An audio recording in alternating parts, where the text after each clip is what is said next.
Well, hello, everybody. It's me again, Dr. Plague.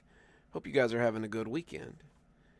Mine's pretty good so far, but any weekend out of work is usually a pretty good one. Get everything pulled up here. Howdy, howdy, guys. How's it going? Yeah, me too, Blondie. Me too. Off weekends are always the best. I suppose pretty soon they'll all be off weekends, though. Hey, Sylvia, Blondie, Jennifer. Hey, everybody. And anybody lurking, of course. Hello to you too.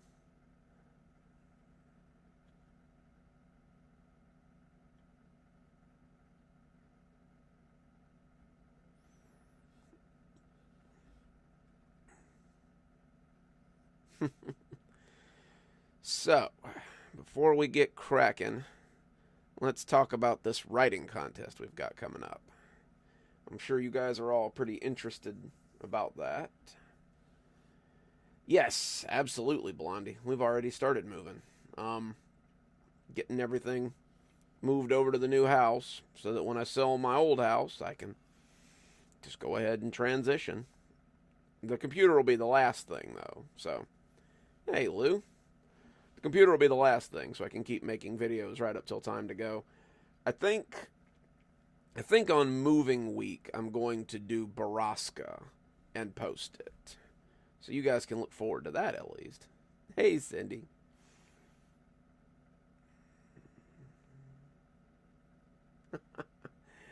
I like that. That sounds interesting, Lou. I'm going to have to look that up. Anyway, I got sidetracked. The writing contest coming up. I'm thinking about doing a couple of them. Probably like, I don't know, 3 or 4, maybe 5. We'll do them over a course of months. And of course, the first prize will be free books. So, yay. That'll be pretty cool.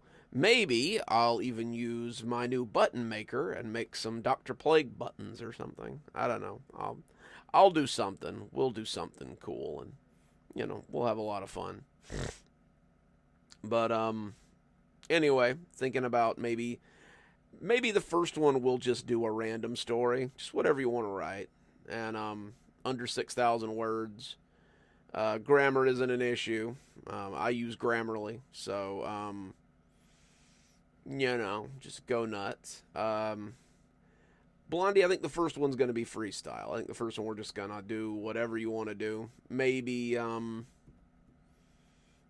of the others will do like a certain topic.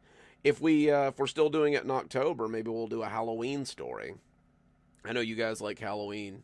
It's weird to think about Halloween already, but it'll be here before we know it. I mean, I guess I should get started writing my Halloween stories. Get them done ahead of time. Speaking of, I've got an Easter story for next week too, so that'll be out on Sunday. So that'll be pretty cool. Hopefully you guys are enjoying the garden stories this week. That was a lot of fun to write. Lou, that's going to be here on the channel. We're going to be doing a little writing competition. We're going to be doing it over the course of I don't know, I think maybe 6 months. We may do it over the course of a few months. It'll start when I get moved in, so go ahead and start writing if you want to. The first one's just going to be free range, so just whatever you want to do on the first one. Maybe we'll do like one for Halloween, and we'll do one for Christmas, and we'll just keep it going. Maybe I'll get you guys to write some Thanksgiving horror so you can see, the struggle that I go through every year to come up with halfway decent Thanksgiving horror, which is kind of a bear sometimes. But anyway, that's going to be a little bit later this year though, I think. Maybe around July. I'm supposed to start moving in June. I figure, give myself some time so that I can transition slowly over there. And then I'll have all kinds of time that we can do stuff. Speaking of, I went to a class today with my mom on beekeeping and keeping chickens and herb gardening. And I think the other one was canning. Like, 'cause that's what I'm planning to do when I go over there is keep bees and do farm stuff. So it was very interesting. The class was more like chicken processing than chicken keeping, but I guess that's important too.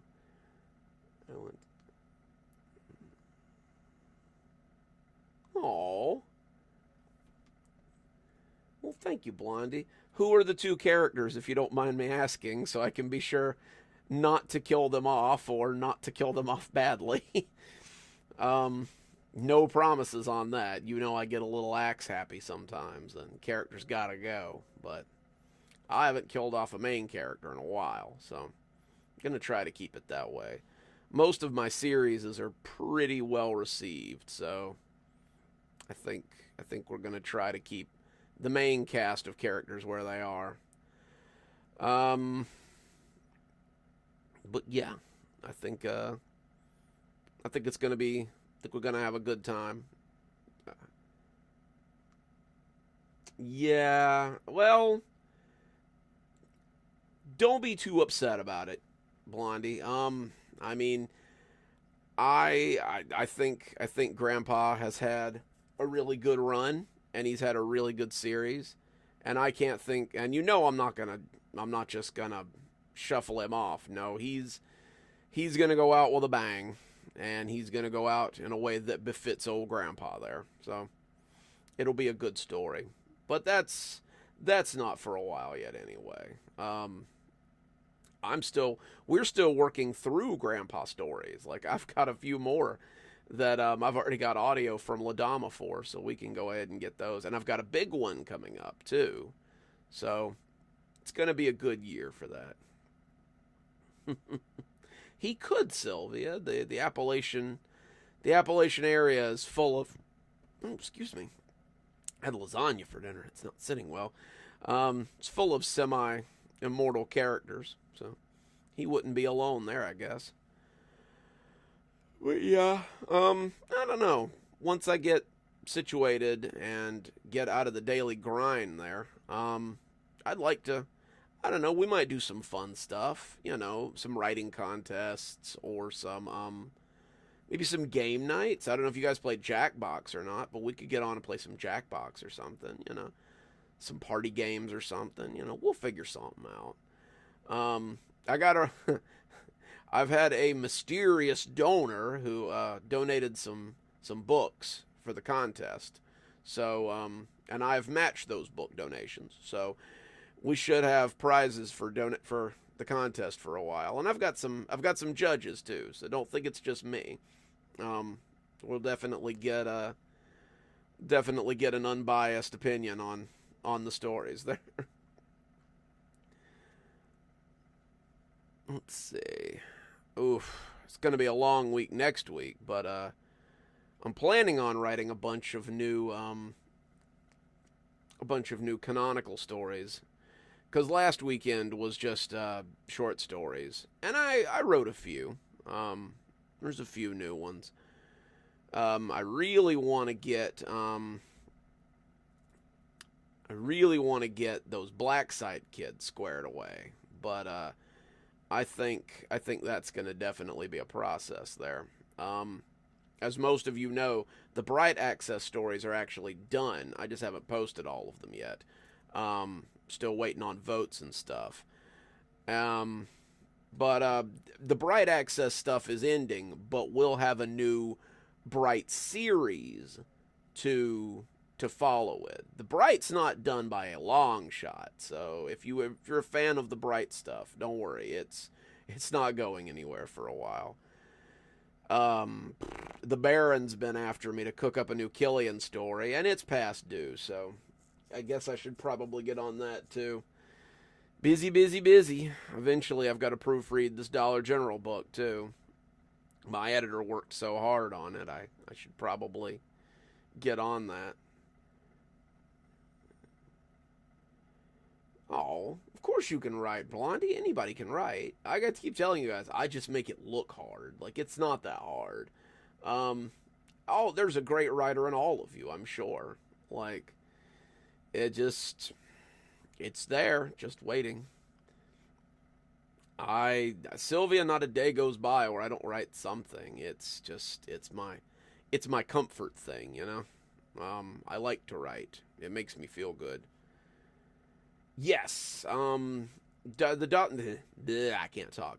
The Douglas Gage Beyond Savings, which you all know is the Dollar General book, is coming out probably July, August, maybe.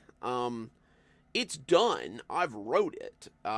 It's just I've got to do a second draft on it. The editor had found some things, not a lot, but he's like, you definitely want to get those some continuity issues and things. He's like, you definitely want to get those worked out. Apparently, I changed Buddy's species mid book, which he was kind of confused about, but it will. We will definitely have a Douglas Gage book coming out soon, and I've got a continuation on the Dollar General stories as well that I'm looking forward to putting out there soon. I've also got a new series which is in the vein of the Dollar General stuff that's going to be kind of fun. I think it's going to be probably a new addition to our Monday stories, and it's going to be fun. I think you guys will like it. I really want to do some Kashmir stories too. I want to do a lot of things. I rarely seem to have time for it, but I've got some big plans coming up for when I retire. Not from writing, but from corrections, that I think are going to be really cool. Oh, I can't wait to see it, Lou. I'm not a big fan of rule stories, but I like gas station stories. And I mean, if done well, the rule stories are great. Like, there's some rule stories that I love. But some of them, I don't know, they seem to fit into like a predictable thing. But I'm sure yours will be good. I can't wait to read it. Like I said, I love gas station stories.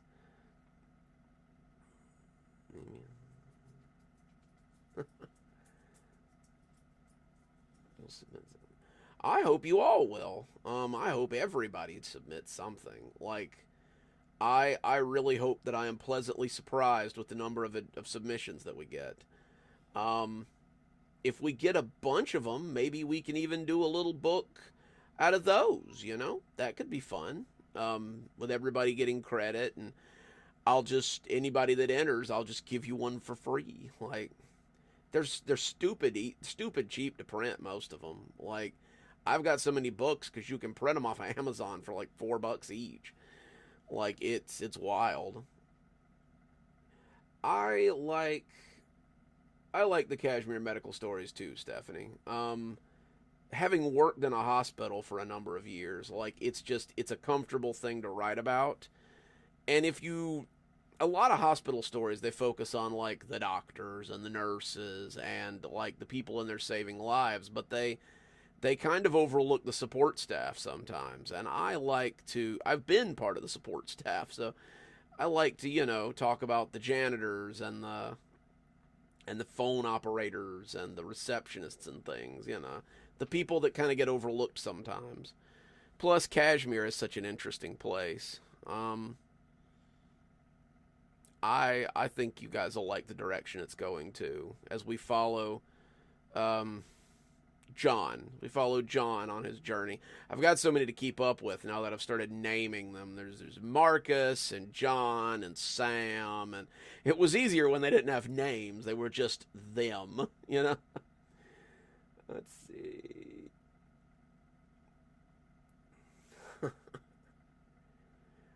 I feel that, Blondie. Sometimes that feels like what I'm doing on Amazon, but I'm about to get a little bit more proactive about selling books too.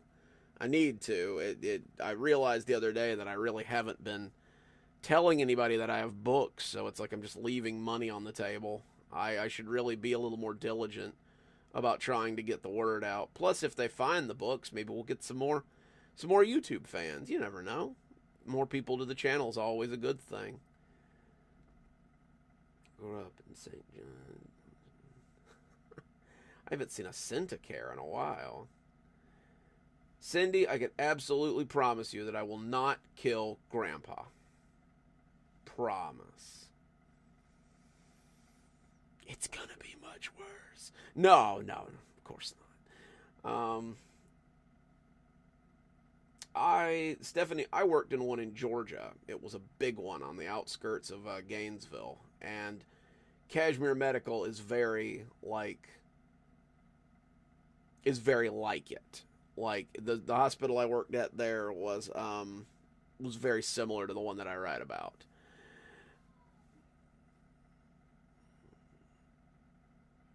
You did, Blondie. I've still got it. I got to get access to all my books. Once I move, I will have an actual office because I'm like the Wizard of Oz here. Like behind the screen here is my bedroom. So, and you guys don't want to see that. That's a real horror story. There's stuff everywhere back there. But I'll have a real office, and I can finally put up that sound dampening foam and get a proper recording area set up, and I'll have a place to do shipping and things, and it'll be really cool. Like, I think you guys will really like the content that comes out of it. But it's gonna be a good time. So, what do you guys want to hear tonight? I got lots of new short stories if you guys want to hear some stuff. Or we can just keep talking about stuff. Like I said, this is excuse me. This is you guys' live stream, and I like to do what you guys like. I'll sit around and talk all night. I'm a talker. You should ask the inmates that I sit on at the jail. Some of them are like, "You talk too much. Go sit down." I'm just if I've got an audience, I'm always chitty chatting. But we got a lot. I got a lot of stories. I've been hard working. I've been hard working on the botanical garden stuff lately, but I've been working on other stuff too. Like there's a lot of new stuff in the can there. The live stories have been a big hit, Stephanie, for definite. A lot of people like the live stories. I'm not gonna lie. It's been good for production too, because I'll record like 2 or 3 of these, and it really. Oh, a nice story. Let me see if I've got any of those. Lou, it's gonna be through email. My email. When I post up the thing for what's to start, I'll put my email address on it so you guys can send me emails for it.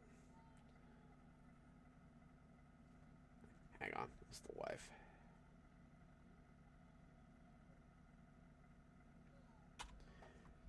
Okay.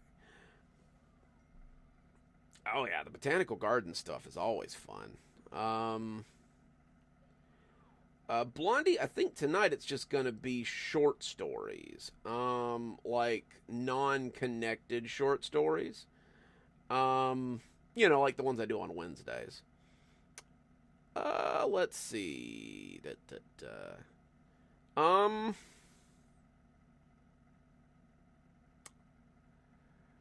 I got one about kids with sidewalk chalk. That one's not too grisly. Well, okay, let's see. Do you guys want to hear one about a homeless guy who finds luck, or do you want to hear one about some kids with sidewalk chalk? Oh, Blondie, no story is like the Mayor of Eden. That one was completely unique. I couldn't tell you where that story came from. It just, like, from the ether. Like, I've never managed to write anything like it again. It was a weird little story. I like it, though. It's one of my favorites. I love The Last Mayor of Eden. That it is. All right, we got 1 for sidewalk chalk, 1 for homeless, 2 for sidewalk chalk. Can we get a 3 for sidewalk chalk? Or 2 more for homeless? What do we got?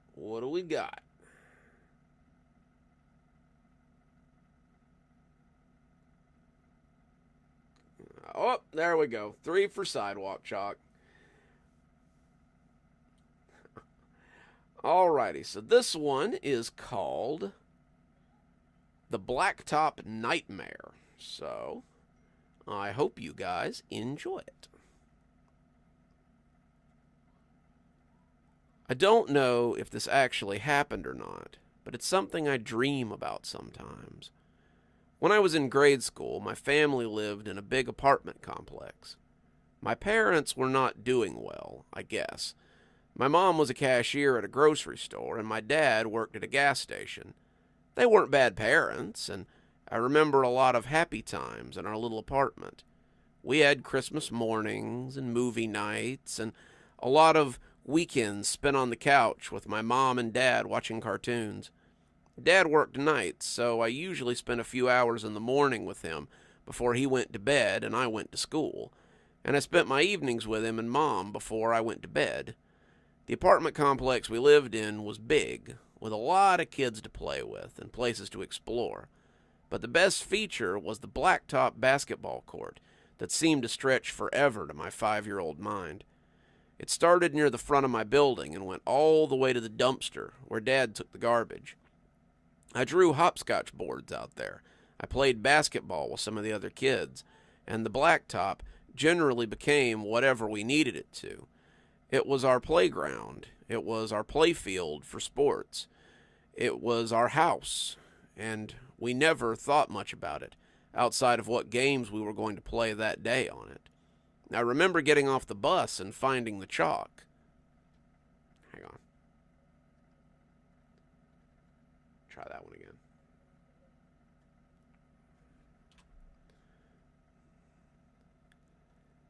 I also remember getting off the bus and finding the chalk, but it's in that strange, dreamy way that little kids sometimes remember things. I was walking home, wondering if I had any chalk left to make a hopscotch board, when I saw something in the ditch across from the complex. It was soggy looking, but we had learned a while ago that sometimes the soggy boxes fell out of the trucks and had stuff in them. The year before, my friends and I had found some old coins in a lockbox that was next to the road, and we traded them for ice cream. Another time, we found a suitcase full of adult clothes, and we used it to play house. The box was floating on top of the old puddle water, and I found a stick so that I could nudge it over to the side of the ditch. I gasped. It was a box of chalk. It wasn't colored chalk. Try that one again. I had some stubs left from a big box I'd got for my birthday, but a box like the teachers had at school. The box was ruined, but the chalk was fine, and I scooped it up and took it with me. My friends were just getting off the bus from their school, and when I held up the chalk, they all cheered. Most of our parents were making it paycheck to paycheck, so things like sidewalk chalk and Can't talk today.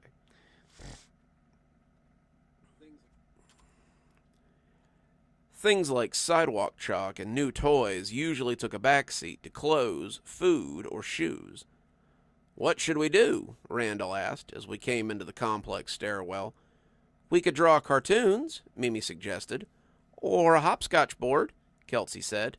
"Or make an obstacle course with things to jump over and move around," Dwayne piped up. "We can do all that. We can do whatever we want. We've got till dinner time. That's loads of time," I said. To us, the 4 hours until dinner seemed like an eternity, and the afternoon could hold all sorts of secrets. We put our backpacks in our house and headed for the blacktop. There were a few other kids there already, jumping rope or shooting baskets, and I divided up the chalk among us. Between me, Mimi, Randall, Dwayne, Kelsey, Rebecca, Kelsey's sister, and Carter, another friend of ours, there was enough for each of us to have 2 pieces, with 2 pieces left over. The chalk was regular school chalk, not very big or sturdy, but I remember thinking that it was something special. It was the way the light hit it. When you held it up, it just seemed special somehow, like God had sent it just for us. We're reading The Blacktop Nightmare, if you're just joining us, so have a seat.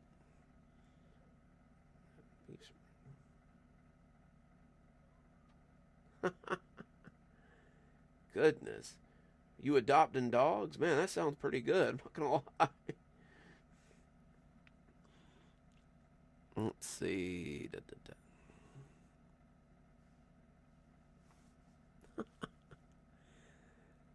Just right. Dwayne, Carter, and Randall set about making an obstacle course, while Mimi and I lay in the shady part of the court and drew characters. It was a little cooler here, the concrete warming our fronts as we drew, and as afternoon slipped on, the shade from the tree slipped farther and farther across the blacktop. We chased it, drawing characters and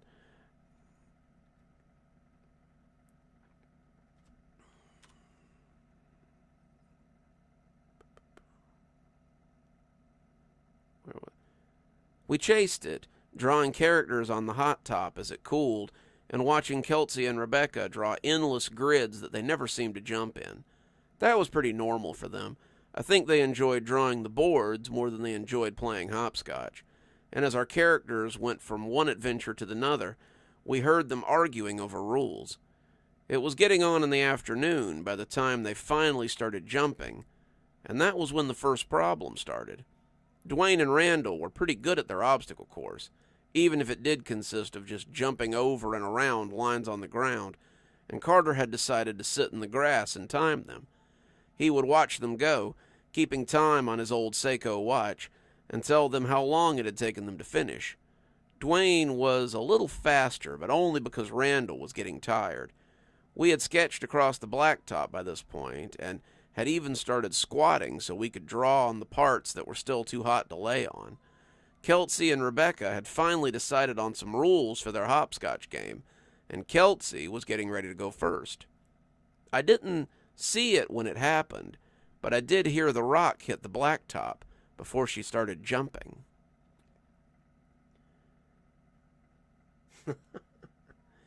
Has there ever been a dog that wasn't spoiled? At least a little bit, I mean. Let's see. Someone yelled Rebecca's name, and I guess she turned to see who it was, because she didn't see it either. I was listening to the clack of Kelsey's shoes on the pavement. 1, 2, 3, 4, and then suddenly they stopped. I didn't think much about it, not until I heard a sad little voice not far behind me. "Kelsey?" I turned around, just finishing on the teeth of a really cool dinosaur, and saw Rebecca looking around in confusion. "Where's Kelsey?" she asked, standing up from where I'd been squatting. Yeah, that works.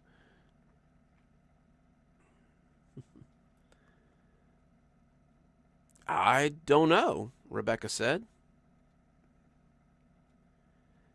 "I don't know," Rebecca said, looking around. I turned to say hi to Mary Beth, and she was gone when I looked back. I glanced around, but I didn't see her either. There weren't a lot of places to hide here. It was just blacktop, and I couldn't imagine where Kelsey could have gone so quickly. "Could she have gone home?" I asked Rebecca. "I don't think so," the little girl said. "Well, why don't you go see if she's there and let us know? If she comes back, I'll tell her that you went looking for her." Rebecca nodded, clearly a little freaked out, and left. The boys seemed to have run themselves out because Randall was lying on the pavement and panting like a dog. That gave me an idea, and I took my chalk and went to draw his outline. I remembered thinking that the chalk had barely been worn down at all, and thought again how special it must be. Randall looked at me as I started to draw, laying still so I could get a decent outline.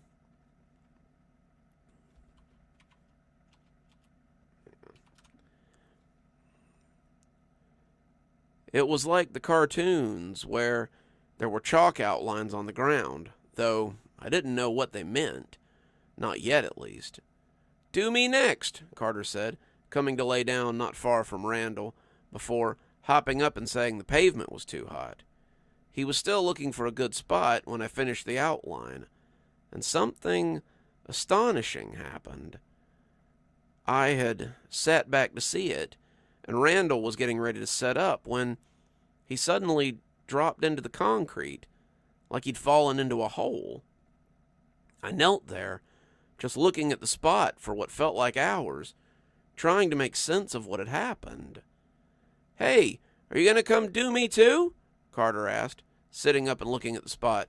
"Hey, where did Randall go?" I fell onto my butt, looking at the spot, and soon I was running for home. My mind was racing, trying to find some reason why this would have happened, and I was equally as afraid that I'd be in trouble. I'd made the outline, and if I couldn't make Randall come back, then they'd blame me.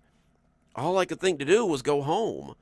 Home was like base and tag. Once you got there, you were safe, and nothing could get you.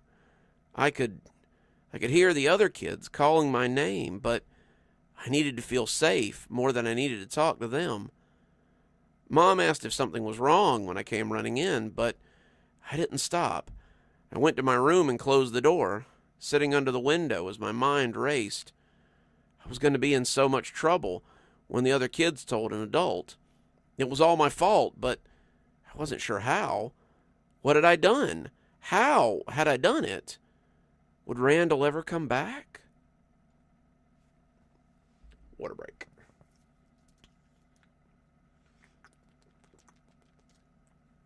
Ugh.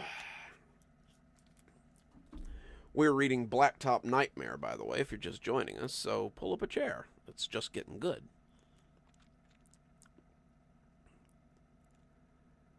I could see it getting darker behind me as the afternoon petered out, and when Mom called my name, I came slowly out of my room. "Hey, sweetie, you okay? You came in so suddenly." "Yeah," I said, trying to play it cool. If they hadn't told Mom, then maybe no one had thought I had done it. "Well, dinner's almost ready. I don't think your dad's joining us. He's not feeling good, and he says he's probably not going to work today. Hey, can you do me a favor and take the trash out? I know he'd appreciate it." I looked at the bag of trash and felt my belly squirm. I'd have to cross the blacktop to get to the dumpster, and it would be dark out there now. There were no lights on the blacktop, and other than the lights in the parking area, it would be very dark out there. I was less afraid of the dark by this point and more afraid of the blacktop. Would it disappear me too, like it had done to Randall? I didn't know, but I couldn't refuse without giving my mom a pretty good reason. I grabbed the bag and set out across the blacktop, wanting to be done with this as quickly as possible. The court seemed to stretch on forever in the dark, the black asphalt feeling strange underfoot without the sun overhead. I passed Randall's outline, and the sight of it gave me a shiver. It felt like looking at a dead body, and I wanted to go around it when I came back. I couldn't help but look at the ribbon of comic characters that Mimi and I had done, but they looked different in the low light cast by the parking lot overheads. Were they moving? They looked like they were moving, but it was in that way that things move when you look at them for too long. They moved slowly, in that dreamy way that things move on hot days, and it was hard to tell what was happening. I was breathing very hard. I felt like I might hyperventilate, and I needed to get home before I collapsed. I didn't want to stick around long enough to find out what could be happening out there. I tossed the bag into the dumpster, but my ordeal wasn't over just yet. I came back to the edge of the blacktop, and that was when I saw the hopscotch board. It was massive, stretching all the way to one end. Let's try that one again.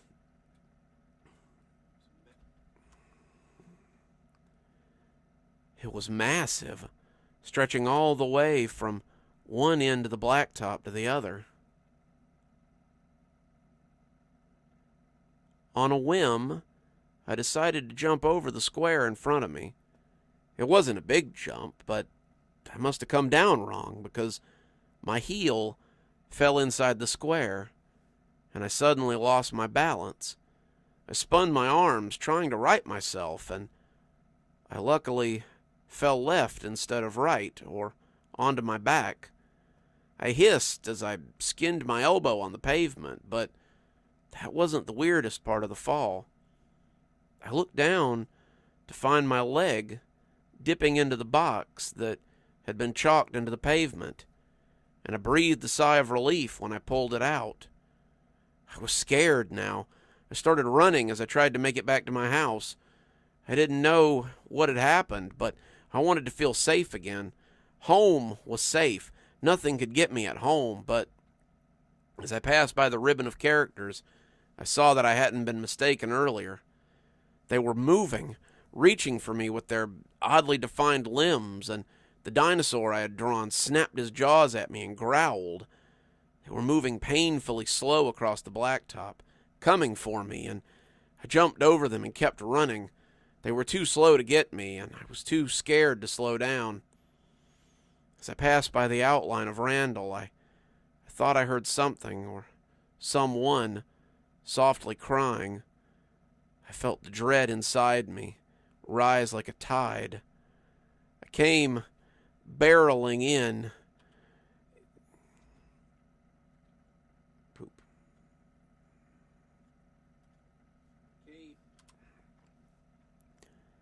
I came barreling into the apartment, crying and yelling for my mother to help me.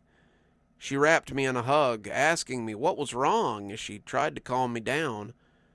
I must have been pretty loud because my sick father came staggering out of the bedroom to ask what was wrong. Mom clearly couldn't get anything coherent out of me, so after trying in vain to get me to eat dinner, she just put me to bed and lay with me as Dad went back to bed. Later that evening, someone called Mom, and she got up to take the call in another room. I was supposed to be asleep, but I couldn't help but hear when she talked to Randall's mom about how he hadn't come home today.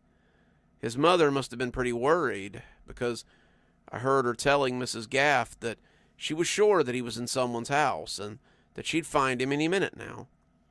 I yawned, drifting off as I hoped it would all turn out to be a dream.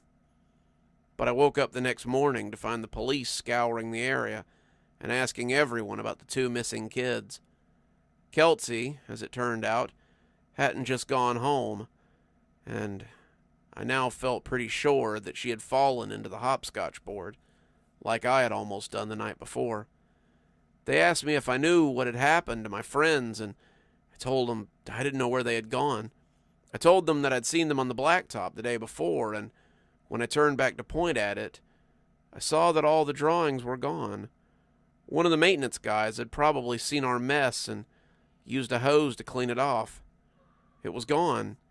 Even the outline of Randall was gone. No one ever found a trace of Randall or Kelsey, and my parents moved away not long after. Mom got a promotion at work, and Dad got a different job that paid better and let him work 9 to 5 so he'd be home nights. They said the neighborhood seemed less safe after 2 kids went missing, and they were worried that I might go missing too. A lot of people left after that, actually, and I heard that the apartment complex almost closed. I never saw the blacktop after that, but I still dream about it sometimes. I'm older now, and I know that people don't just disappear into chalk drawings, but if it's just a dream, then why do I remember it so vividly? And that is The Blacktop Nightmare. I hope you guys enjoyed it. Oh, that's one of the new ones I was working on this weekend. I was, one of you guys had asked me in my comments of a video if I wouldn't mind doing some crappy pastas. I don't know if you guys know what those are. But, so I thought I might try my hand at it. And, one of them had talked about, one of them I had mentioned a chalk man. And that got me thinking about this one. So I did a little chalk drawing story, I guess. I don't know, Blondie. I doubt it.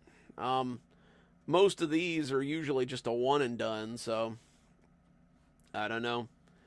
Probably just lost forever. You know how it is.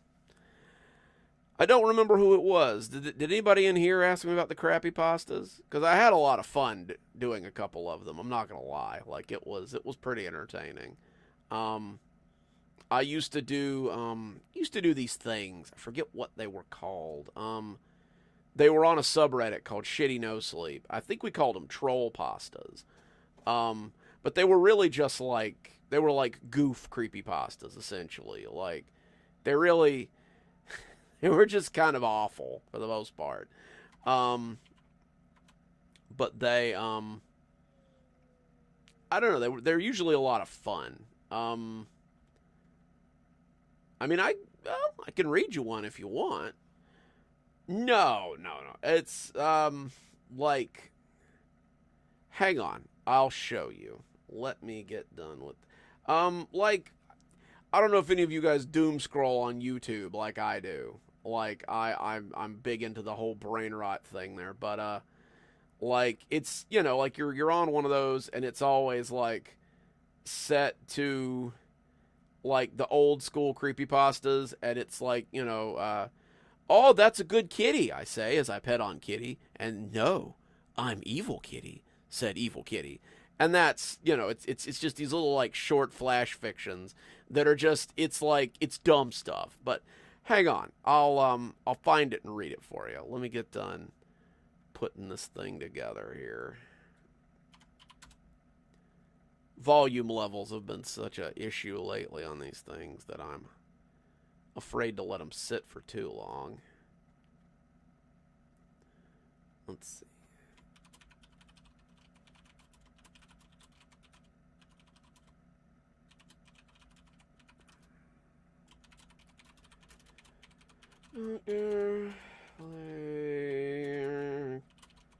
Story time. Let's read. The guy that taught me to make videos said that it was always very important to put that in the description, and I'm just autistic enough that it stuck. So there we go. All right. Let me see if I can find one. They're on my Reddit account. They're not very long. Oh, hey, Pegalicious. Crappy pasta. Crappy pasta.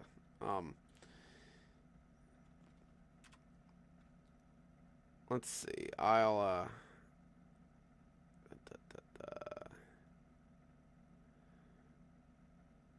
Okay, so this one is called Grumblegorp Manor, and it's just like I said, it's just a short little dumb story.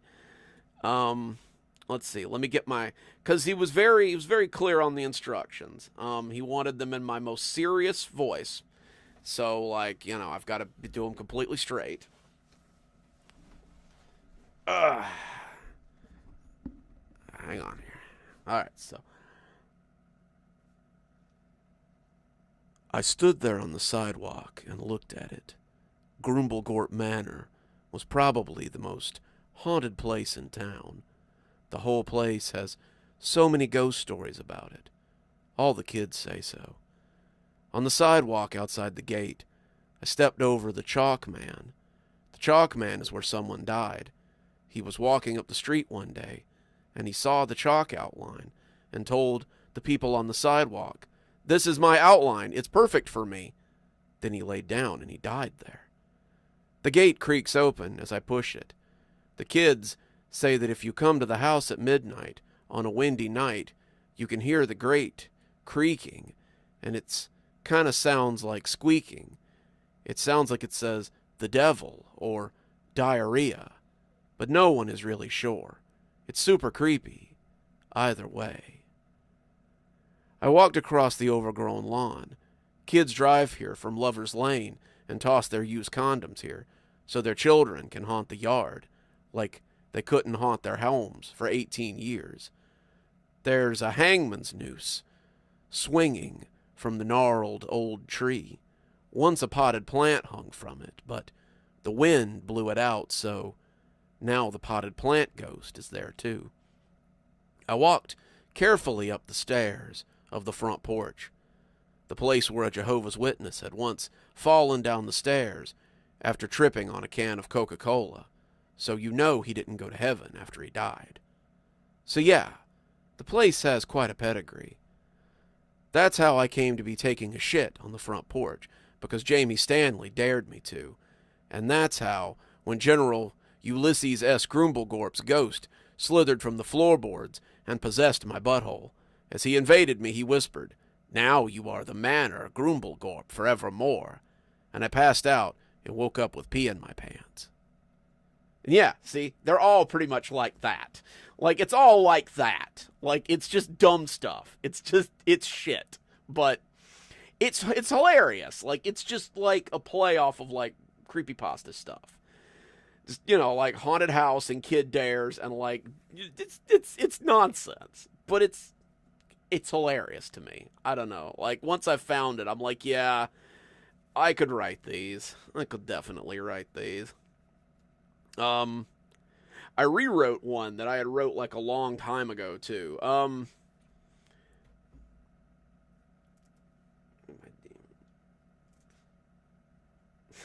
Ghost Plant. Some of you guys have been reading creepypastas as long as I have. Do you remember the story about the guy whose girlfriend has a keyhole? And he, like, puts different keys in the tattoo or the keyhole or whatever, and it, like, affects her mood or something. It's a really old story. I gotta find it one day, because it's one of my favorites. Like, I really like the premise of like, the girlfriend keyhole story. Like, it's interesting, because it, like, he's got this drawer full of keys that she brought over when she moved in, and the keys, like, affect her mood and stuff. Anybody, you guys know what I'm talking about? Like, it's, like I said, it's a super old story. It's been, God, it was like one of the earlier ones. But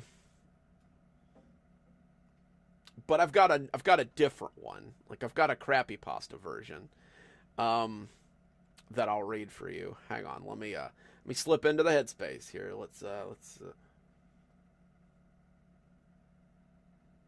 Hey. So my girlfriend really likes tattoos. She's got some butterflies and some birds and all kinds of anime shit, but only one of them really catches my eye whenever I see it. It sits between a flying piece of toast and some anime chick from Ranma One Half. It's a black keyhole. I don't know why it bugs me so much, but it does. It's also right there at the base of her spine, like a tramp stamp, so I see it pretty often while we're bumping uglies. Well, we just moved in together, so she's been moving her crap in, and now there's all these keys in the nightstand. There's a bunch of blue ones and a bunch of red ones, but there's only one black one that I can see. Now, she won't say what they're for, but sometimes I get curious at night, and I think about putting one of those keys in there. I don't know why I'm telling you guys this, because it's all moot anyway. The other night, while we were getting freaky, I accidentally put my peener in there, and guys, it was the best nut I ever had. God damn it. Yeah. Okay. It was the best nut I ever had. I thought I was going to ascend to the heavens, it was so good. But the problem is, now she won't move or breathe or make me dinner. Am I in trouble, guys? I don't know what to do. Should I put my wiener back into it or do it again? Who is going to make me dinner? Yeah, the one I had earlier was longer, but like, that's the gist of it. Like, he puts keys into the girlfriend's tattoo, and eventually he puts the wrong one in, and she, like, doesn't move. She's not dead, she just doesn't move. So yeah, like, that's creepypastas, pretty much. Like, it's all like that. It's just weird stuff. But, I don't know, I'm thinking about doing some shorts with them in it, honestly. Like, I'm glad you guys enjoyed it. That could have went real bad, like, real south, real quick. I don't know. I need to start doing shorts, I guess. Like, that's, apparently on YouTube, that's how you get people. Is, if you want more subs, you gotta make shorts. Like, that's the only way it works. But yeah, no, I don't know. I'm thinking about writing some more of those. They're just so weird. I like the premise, though. Like, it's funny to me because I'm a child. I don't know. I don't know. Anyway, I promised you guys a story about a homeless guy, I think. Um, this one's called A Lucky Bump. So, I hope you guys like it. Yeah, Pegalicious, that's going to be the hard part, is reading it without cracking up. Because some of them up there are like, I don't know, they're pretty weird. They're definitely gonna get me, or they're gonna get me demonetized because some of them are like not real safe for work. Anyway, all right, so this is A Lucky Bump. It was the lowest point of my life, and I spent years thinking it was some kind of divine intervention. Hang on, before we get going. Do you guys like the creepypasta voice? Should I just read all my stories like that now? Is that the vibe? Do I just need to read all my stories like,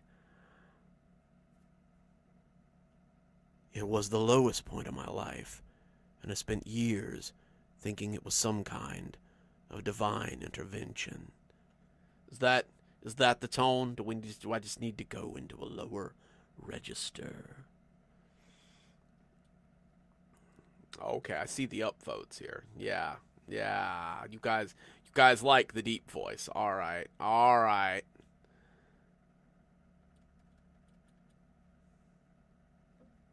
Oh, thanks, Blondie.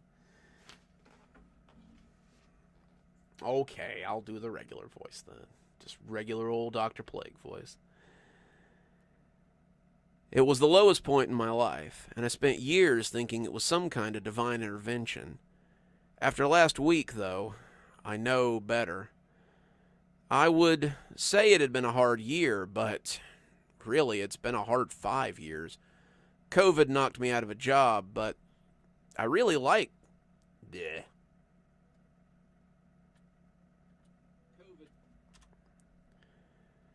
COVID knocked me out of a job that I really liked. Lack of job meant I had defaulted on the mortgage on my little trailer, and I'd finally been forced to sell my pickup truck when I couldn't even afford gas. I was homeless for real then, just wandering around and taking what I could get. And as the economy got a little better and the businesses started opening again, my lack of decent clothes held me back from much of anything besides day labor. I was stuck in a rut, and I didn't know how to get back out. Not until I met the guy in the three-piece suit. I was coming out of the convenience store as he went in, and when we bumped into each other, I felt like I'd been electrocuted. I'd been doing a little panhandling, not something I'm proud of, and some nice lady had given me a 5-spot as long as I wouldn't spend it on booze. $5 was enough for a slightly expired sandwich and a bottle of water, so I headed down to Enzo's, where I bumped into Mr. Suit Guy. He looked like a real business type, one of those guys who trades stock or owns a company, and I nearly dropped my deli sandwich in cold water as he slammed against me. I just figured he would bowl past me and keep going, but I was 3 or 4 steps out the door when I felt eyes watching me. I turned back to find him looking at me in a thunderstruck way I didn't like. It was more than that, though. I felt seen in a way that I hadn't in years. Like someone was finally looking at me and thinking more than effing bum, and it honestly felt a little nice. Right up until he started yelling. Hey, get back here. You bumped me. Get your ass back here and bump me again. I need it. But whatever else he was saying, I didn't hear. I started running, clutching my food and running flat out. I didn't know what this was about, but I knew that if the cops came, they would side with Mr. Suit Guy over a smelly bum any day. The guy chased me for a little bit, shoving other people aside, too, as he kept yelling at me to come back and bump him again. And it took me almost 10 minutes to lose him. When some cops came off a coffee... I can't talk. got too excited. That's half my bloopers. That's what it is. I just get too excited while I'm reading. When some cops came out of a coffee shop on Melvin and he bumped into them, I made my way down a side street and finally got away. That had been weird, I reflected, but people usually treated the homeless like punching bags, so it wasn't out of the ordinary. I sat down to have my sandwich, and as I peeled back the wrapper, I reached for the mustard in my pocket. My fingers touched something else, though, and I pulled out not a mustard packet, but a scratch ticket. I didn't play the scratchers. I didn't have the money to, so I was a little confused as to how I had come to have one in my pocket. So I decided to scratch it. Why not? I hadn't stolen it, so I didn't need to feel bad about it. If the guy in the suit had dropped it in when he had bumped me, then that was his. Oh, no.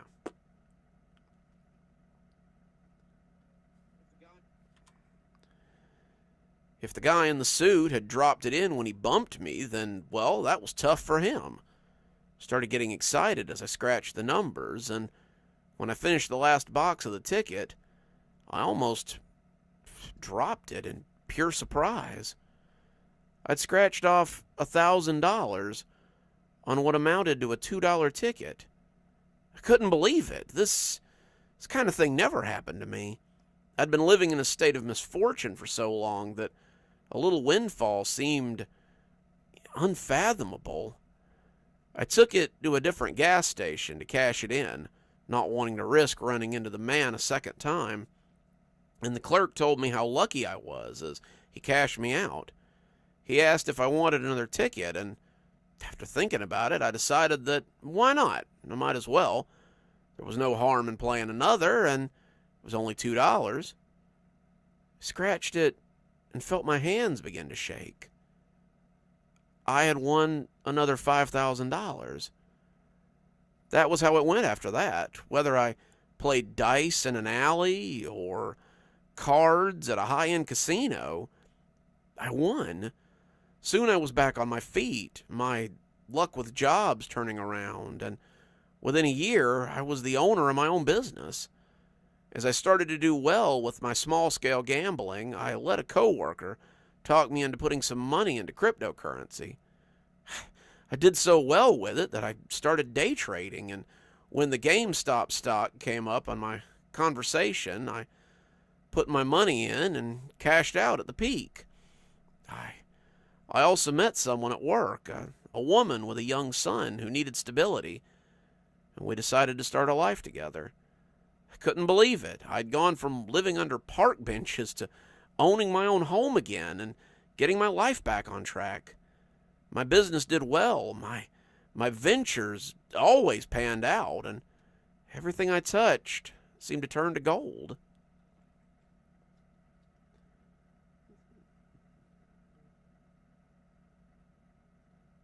Oh, I think the most I've ever won was $100 off a scratch ticket.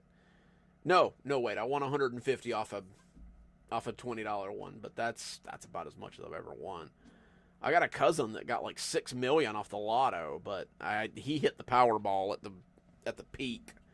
So, I mean, good for him. He's a hillbilly. Like he never buys anything. Like he lives in a really nice house and he has a really nice car, and he's just got like $5.5 million. Oh,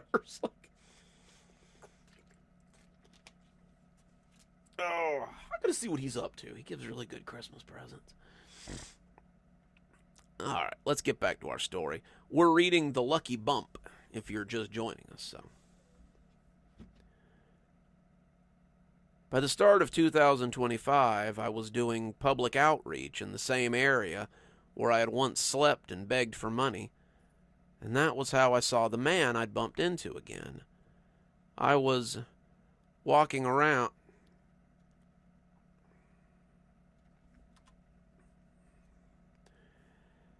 I was walking around a soup kitchen while, if I could read today, Okay, Normal, come on, come on. We have a guest. Say hello, the boy. I was walking around a soup kitchen, which I had recently taken on as a charitable venture, when I saw him eating with some of the other guys at the shelter. Life had clearly not been good to him since the last time he'd bumped into me. He was haggard, his hair long and his clothes disheveled. His gray suit was long gone, and he looked as if many of the familiar bus terminals and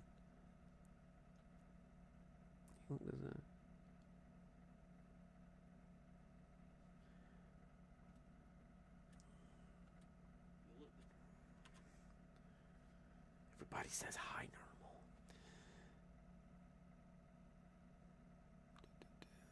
Normal. Where was I?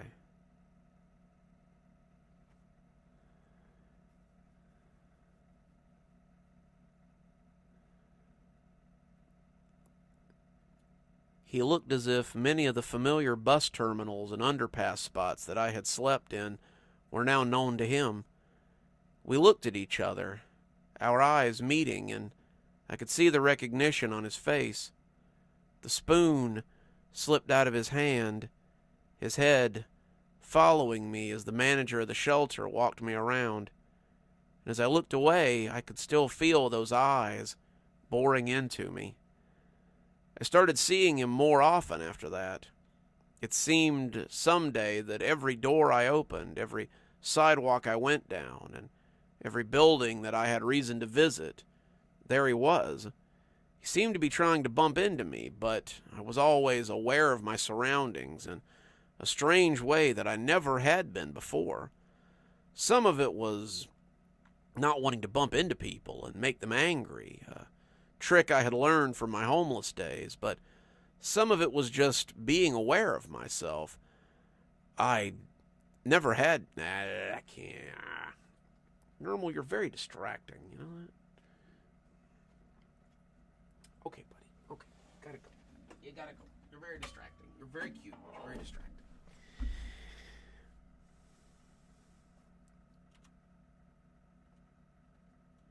Some of it was just...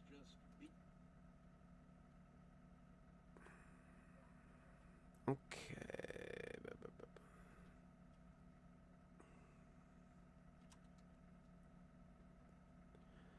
Some of it was just being aware of myself. I always managed to step out of the way or step to the side so he could go by, and every time it seemed to frustrate him. The day before things came to a head, I saw him getting...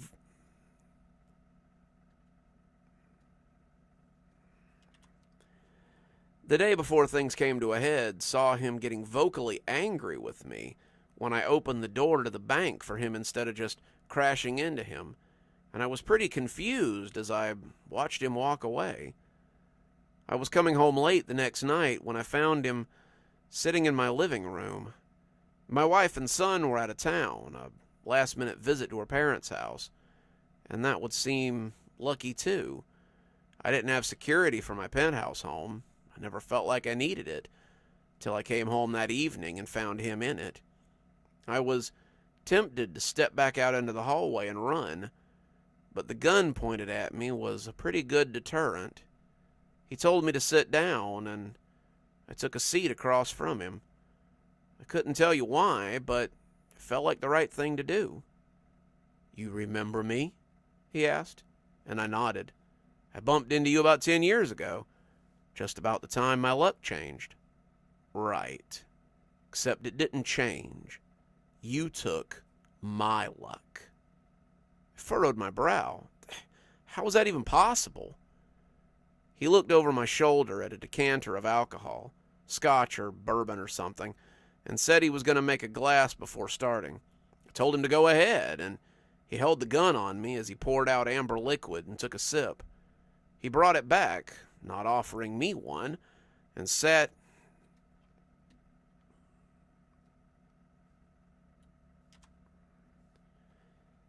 it down on the coffee table without a coaster.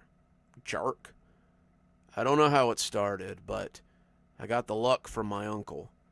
He was a businessman, a compulsive gambler, and everything he touched seemed to turn to gold. He was lucky in life, lucky in love, and everything seemed to come up his way. I asked him once how he did it, and he told me it just randomly happened one day. He had been recently drafted into the Vietnam War, and he went to celebrate what would likely be the last time he saw his friends. He bumped into a guy coming out of a bar. After that, his luck was insane. He never so much as took a bullet the whole war. Came home, invested in a used car lot and a town that he grew up in, and turned it around. Everything he touched turned to gold, and he could do no wrong. He told me that he believed it had been that guy he bumped into, and he wanted to test it by giving it to me. He'd never had kids, always thought of me as the son that he'd never had, and he wanted to give me his luck as a graduation present. So he bumped into me, just slammed his shoulder into me right there in the living room, and I was lucky after that. I was lucky right up until you stole it from me. After that night, everything changed. I got arrested for trying to get you. The cops said I was disturbing the peace, and they took me in when I refused to stop long enough to talk to them. Stayed in jail for 6 months while they tried to figure out what to do with me, and the people I left to watch my business suddenly decided to take my money and run. I was destitute when I got out. My finances had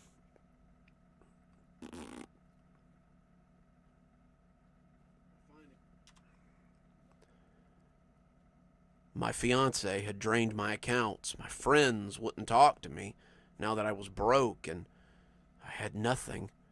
I had nearly forgotten about it, just chalked it up to bad luck. When I saw you again. He took another long drink, smacked his lips, and went to get the decanter. He brought it back, not even bothering with the glass anymore, and seemed to enjoy sipping from the neck of the thing. Remember to hit that like and subscribe button, guys. Whee! I see why they do it now. I see why they do it now. Let's see here.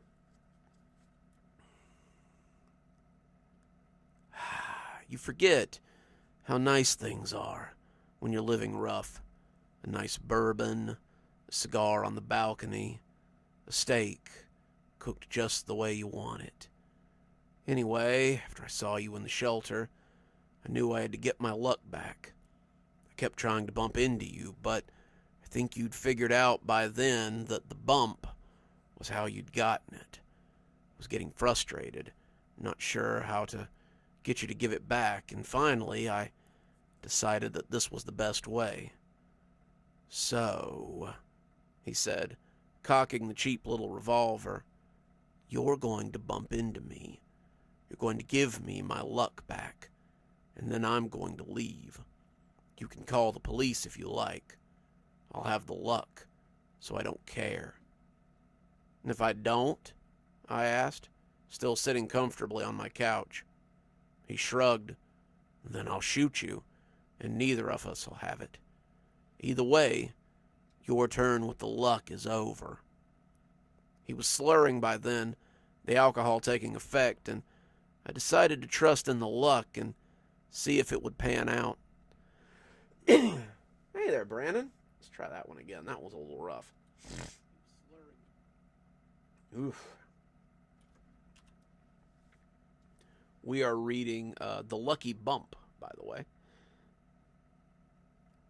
He was slurring a little by then, the alcohol taking effect, and I decided to trust in the luck and see if it would pan out. Then I guess you'll have to shoot me, I said, spreading my arms out and inviting him to take the shot. He looked mad. Asshole. I didn't want it to be like this. But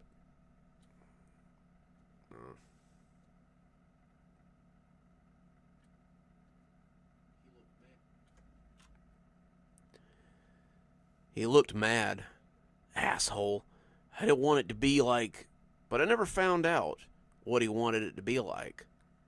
He seemed to have forgotten that the coffee table was there, and when his shin bumped into it, he fell forward and threw the glass top. The gun fell out of his limp fingers, the alcohol spilling onto the carpet, as he gurgled with the shards of the tabletop in his guts. He looked up at me, pleading for me to help him, but it was too late. I called the cops, but it seemed my luck wasn't going to work for him.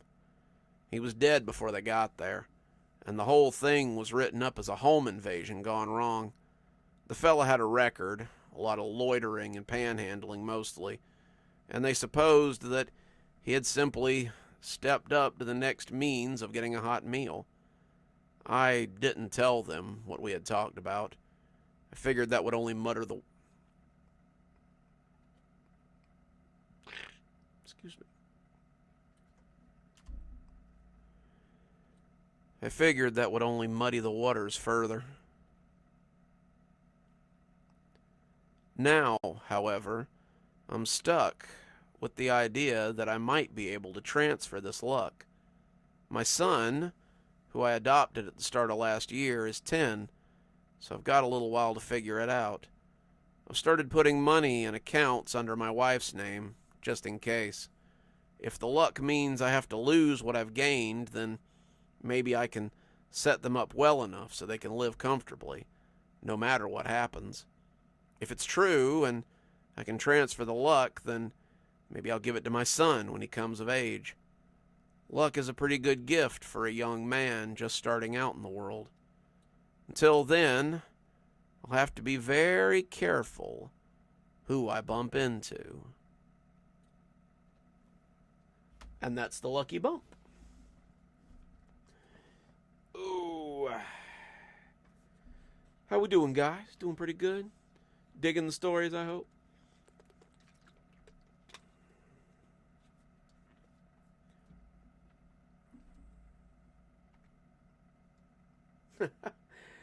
Oh, dang it, Peggy. That makes me want to make applesauce bread. Oh, God, I love applesauce bread. Well, thanks. Thank you, Blondie. It was one of those, like, weird, just, like, on a whim stories. Like, the idea came from nowhere. And, like, it just kind of all came together there. It's one of those weird, like, Twilight Zone-y stories, you know? One of those just, like, you know, it's like weird occurrences that can't exactly be explained sort of things.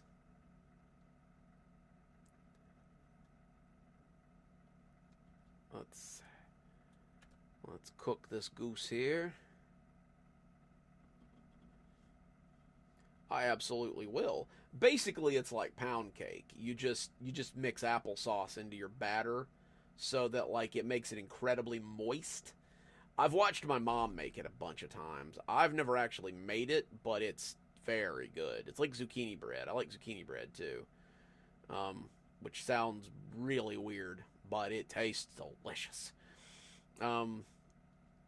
My mom makes a pumpkin bread. I'm not a big fan of pumpkin in baked goods as a rule.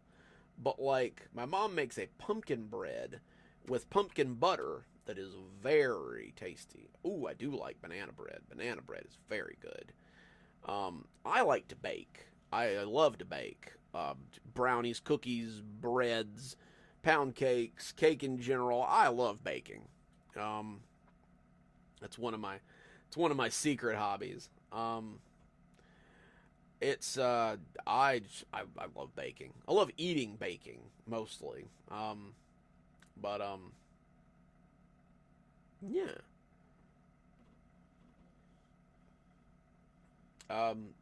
Basically, basically what she does is she just makes pound cake and she puts applesauce in it, and it comes out. It tastes kind of appley, but it's incredibly moist. Like it's so moist.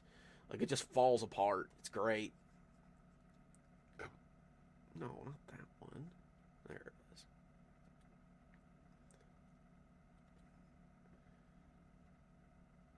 It's my process, guys. I gotta. You got to put it together and save it. That way it's good. Ooh, pumpkin cheesecake. That does sound good. I love cheesecake. I love cake in general. That it is. Luckily, one of you guys told me to turn on a ring light, so that's why it's a little bit brighter in here than usual. Usually it's kind of dank in here, but I like reading off Google Doc a little more anyway. That way, I'm not quite as, it's not quite as, just not like reading.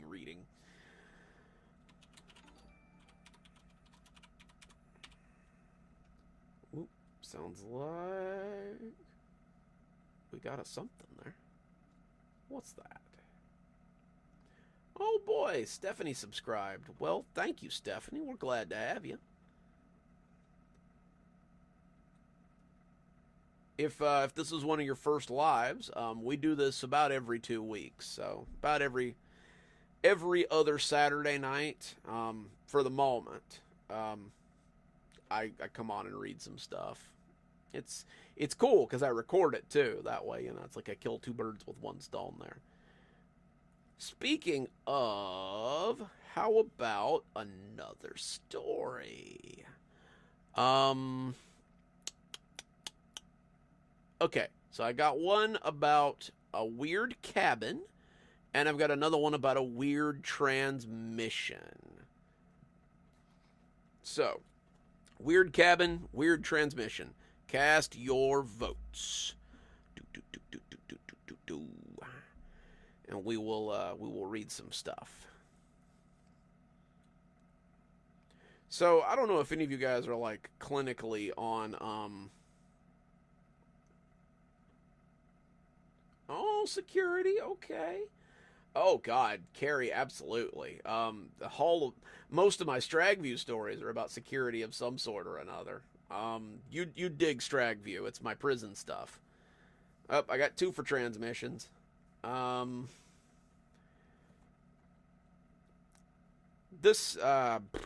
So far transmissions got it, I think.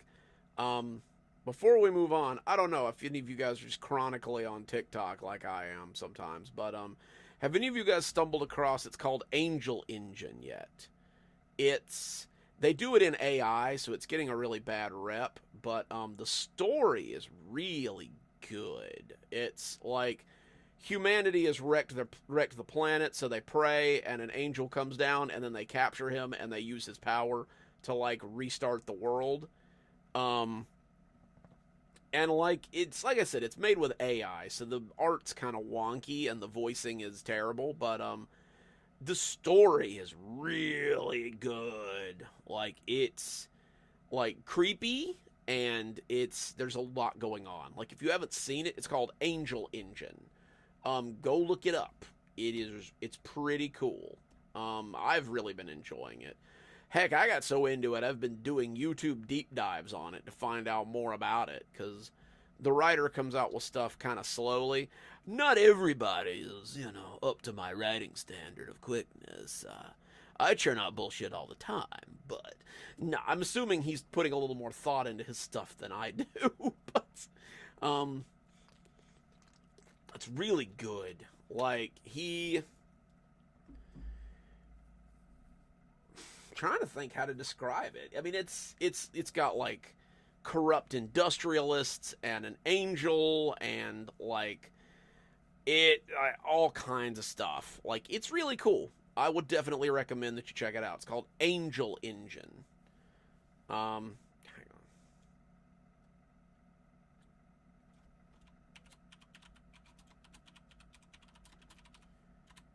That's what the guy goes by on TikTok. It's the Angel Engine guy. That's his handle on TikTok. So if you look him up there, like, he's got like, I want to say like 10 parts of the story out, and it's good. Like, I like it. I do hope he eventually transitions away from AI art. and into like regular art, because some of his, not that it's not good, but like some of his artwork is a little scattered. Like you can tell that he's using different programs to make it, and the style isn't always the same. Like it's differing art styles, and it's a little bit jarring sometimes. Like, I don't know, if I'm watching something, I like my art styles to mesh up. You know what I mean? That's just me though. I'm weird like that. But really been enjoying it. Of course, I liked the Angel Hair too, which was a series on YouTube, which is also really good. I think they just finished season 3 of that, and it's pretty good. Like, it's that the first season is that weird kind of creepy found footage thing, and I really dig that, as you can tell. But yeah, all right, let's move right along. Let me make sure I save that. No, not that one.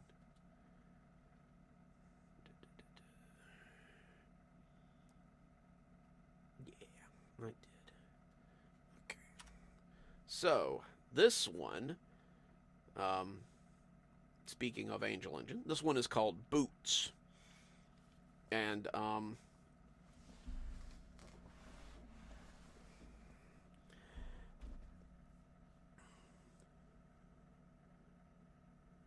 okay, this one is called Boots, and it's a little bit weird, so stick with me on this one. Alright, so, Boots. F01, sending. I counted to 5, and when nothing came back, I scrubbed the line. Pip.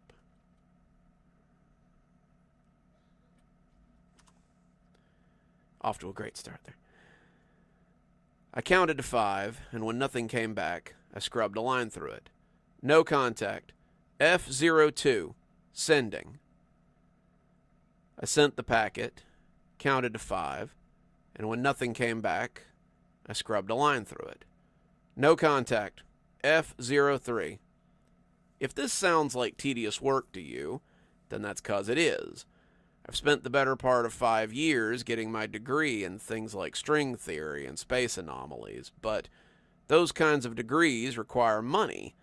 That money comes from somewhere, and in my case, that somewhere is a job at a scientific research center.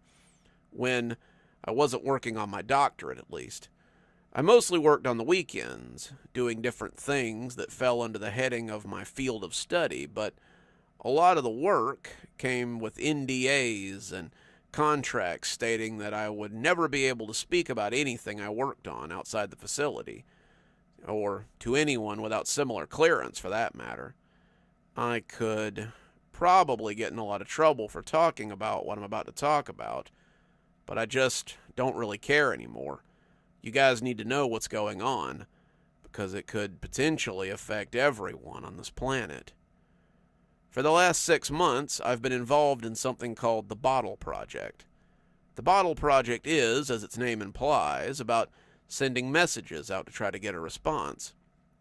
Messages to who, you might ask? Well, messages to other life forms outside of our dimension. The research facility that I work at has a machine.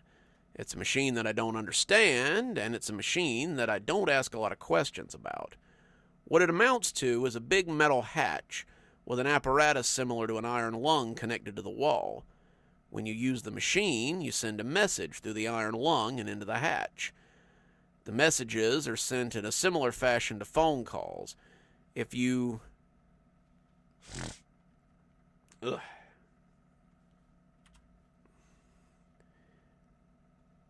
It was decided that if whoever was receiving the messages was on a technological level like ours, then they should be able to encounter and decipher something as basic as a voice call and return a similar message. Your next question will undoubtedly be, who are we sending these messages to?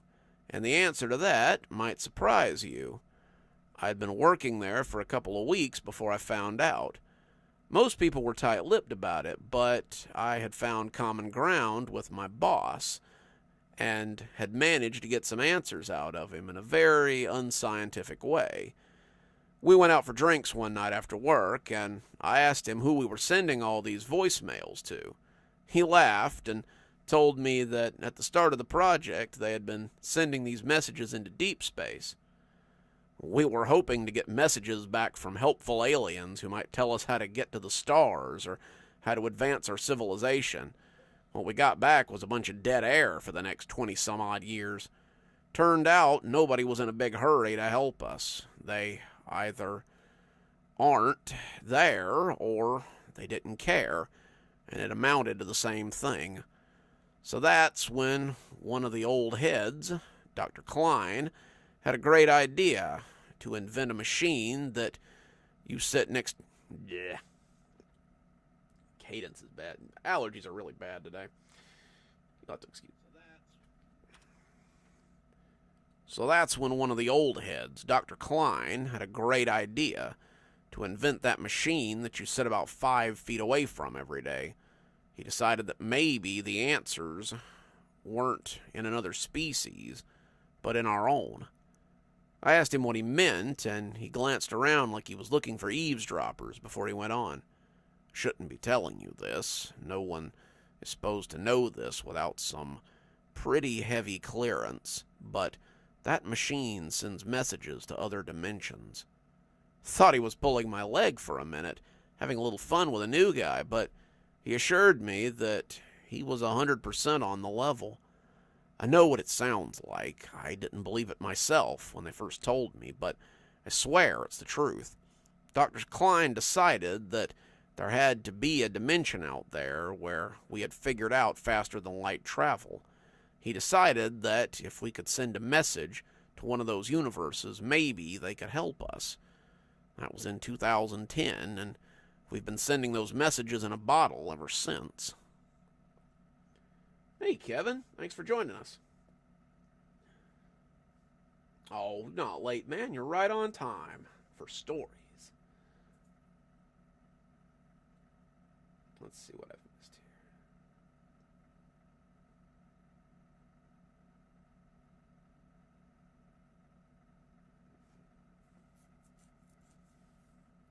here. I love Carrie. That's one of my favorite Stephen King books. That and Firestarter.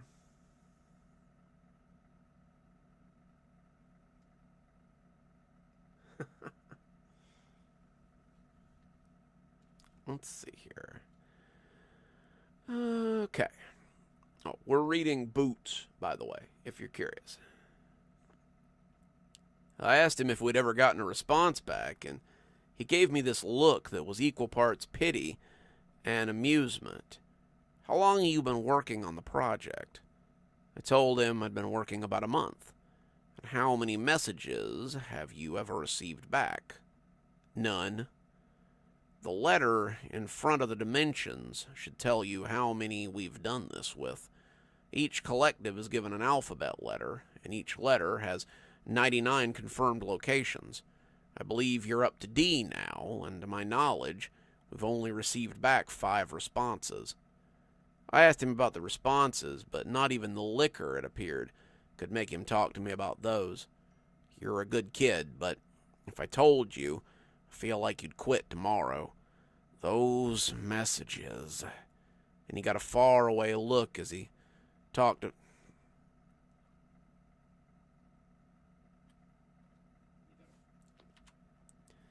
And he got a faraway look as he took another drink. They're the kind of thing that you just have to experience for yourself. That had excited me for a little while. I really wanted to get a response, so I kept sending my messages out into the universe, waiting for the day when I might get my own response back. What could these other places tell us? What knowledge could they share, and what secrets might they help us uncover? It was pretty exciting. At least it was then. That had been about 6 months ago, and I had been plodding along through the alphabet ever since. Every now and again I would get something, and that was the kind of thing that kept me going. Every now and again I'd get static or a weird tone, and per protocol I would log it and send it to my supervisor. they actually learned anything from them, they never said. They always just thanked me and told me to keep at it. I kept at it, but I never felt like I was getting anywhere. That's how I came to be sitting at my desk at 11:45 on a Saturday. That's how I came to be at my station when I got my first response. F-04, sending. I was counting, about to scrub through it and move on, when I heard something on the other end. It was weak, like a voice heard over the radio, but it was the most I'd ever heard, and it filled me with a sense of excitement and dread. I picked up the microphone, something I'd never used, and spoke into the handset haltingly. "Hello? Can you read me?" More static, some garbled words, and then it all seemed to clear up as if they were adjusting instruments on their end. "Hello, this is the Eden Listening Station in the Sol system, Earth. Who am I speaking with?" It was my turn to go silent. That was English. Not just a human voice, but an English-speaking voice as well. I've been told that if I get a message back, it might not be in a language that I understood. I'd been told it might not be understandable at all, and that it might make me sick or give me a headache. To get a message returned in a language that I could understand was astonishing. "Hello, are you still there?" I keyed up the mic, not wanting to lose him because of a misunderstanding. "Yeah, sorry, you surprised me. This is the Post M at the Medici Labs, a subsidiary of the United States government. I tried to think of what to say. Am I speaking with someone from a different dimension?" The voice on the other end sounded amused. "I could ask you the same question. We had assumed this transmission would be from deep space, but I suppose it would be more advantageous if it had come from another dimension entirely. Are you from Earth?" My hands shook as I remembered to turn on the recorder. My boss would have been really upset if I'd made contact and forgotten to record the exchange in my surprise. Yes, this is Earth. This is specifically the United States of America. The year is 2022, and the president is Joseph Biden." The voice on the other end laughed again, but seemed to think that it might be rude as it ended quickly. "Sorry, we don't have presidents anymore, so such an antiquated term seems a little silly. It's good to hear that you are from Earth.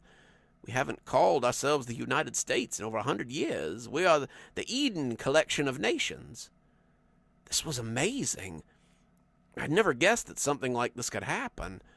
I was dumbstruck for a moment as I tried to decide how to continue. The person on the other end of the transmission, however, didn't seem to have any such hang-ups. "I wonder, what is your purpose for contacting other dimensions, if I may ask?" "I believe we're seeking to share technology and ideas," I hedged, wondering how much I was supposed to share with this voice on the radio. I believe my supervisors are hoping to find a means of faster-than-light travel." "Oh, is that all? Well, perhaps we can help each other out. I would love to speak more on the matter, but I don't believe I have the rank to do so.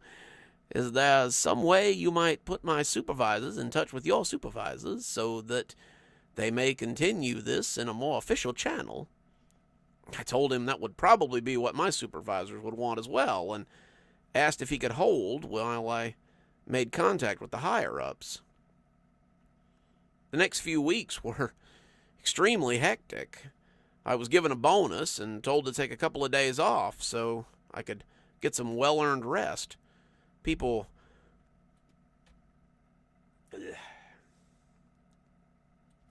Big burp.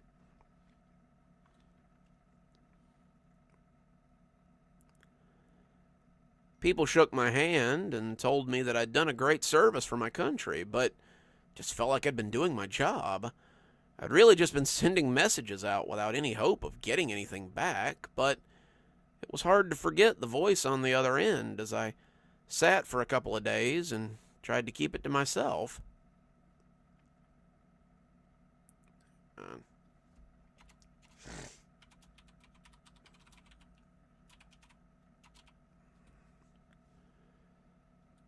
The voice had sounded familiar, even like someone I might know, but it also sounded like one of those old radio voices from the World War II newsreels.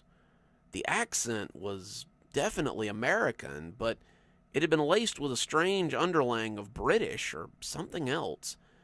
I told myself this wasn't so hard to believe. If they had a coalition of nations, then the English language would probably have been pretty mixed.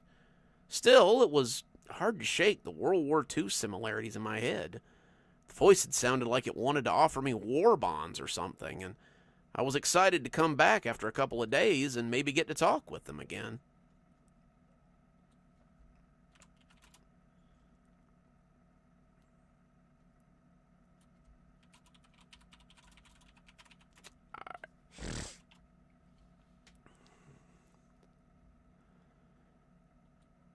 It appeared that wasn't going to happen, though.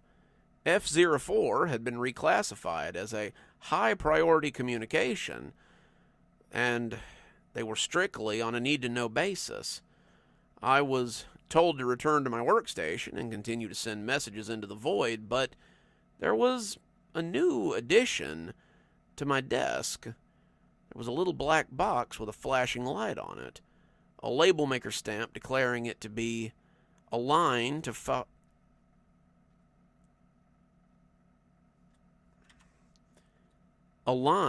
F-04 in case of direct communication.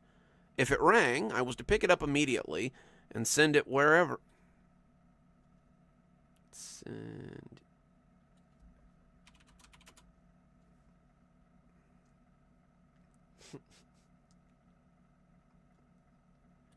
He would have sounded a little different. Probably sounded a little different if it was an Indian call center. If it rang, I was to pick it up immediately and send it to whoever was on the other end upstairs. My hours had been changed to reflect the small promotion as well. I had now been placed on the 3 to 11 second shift, something that would fit in much better with my college hours. I'd been on the midnight shift before that, and it had been hard to adjust to a midday sleeping schedule while still maintaining my schoolwork. Now I could come in after my last class and get to bed before daylight. All in all, it was a pretty good system. So, I got back to work and started hunting for more signals. I started sending out messages to the rest of F, and emails said that whoever had been doing it while I was on vacation was up to F-89, and I fell back into the general expectation of short bursts of static and nothing else. I kept hoping for another voice on the other end, or some kind of message, but as the first shift went on, I began to wonder if I'd ever find another return message. It was about 9:30, and I'd been thinking about getting off soon when suddenly the F-04 phone began to chirp. My supervisor, not the same one that I'd gotten drunk with, was a very different fellow from the red-faced man I had known, and he had said that if that happened, I was to pick it up immediately and transfer it upstairs. Don't choke on your oatmeal.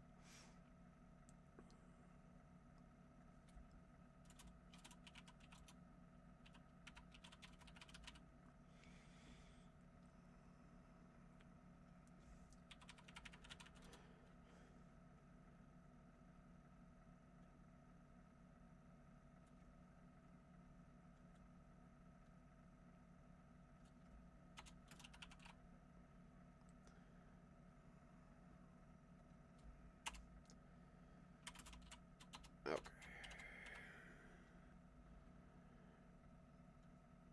I picked it up, preparing to send the call to the higher-ups, but before I could tell them to hold and that I was transferring them, I heard something strange on the other end. There was no plummy war bond salesman on the end of this call, and what I heard got my neck hairs up a little bit.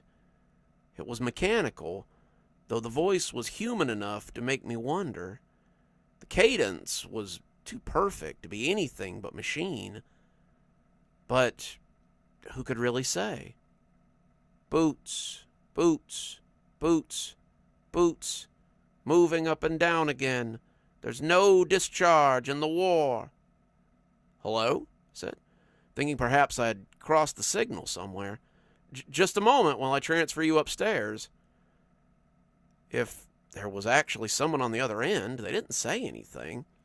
They just kept repeating whatever it was they were reading from.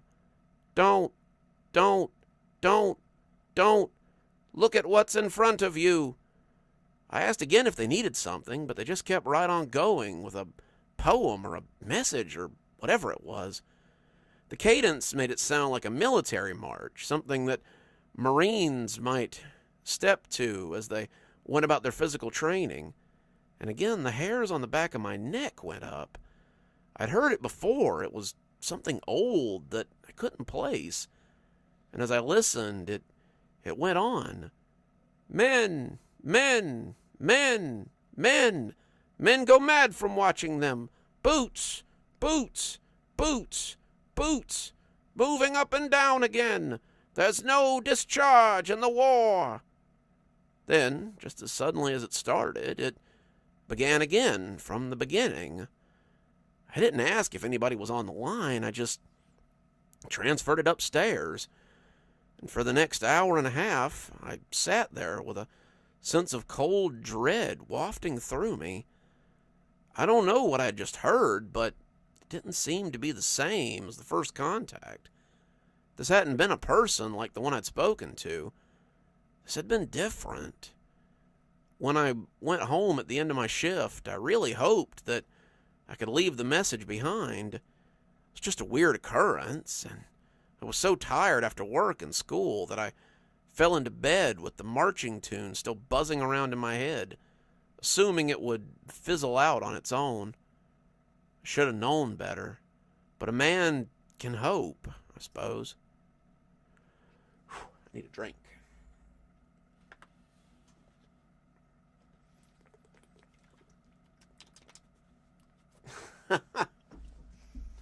Oh, I sometimes miss getting called by number stations. It was always kind of fun to see what you were going to get there.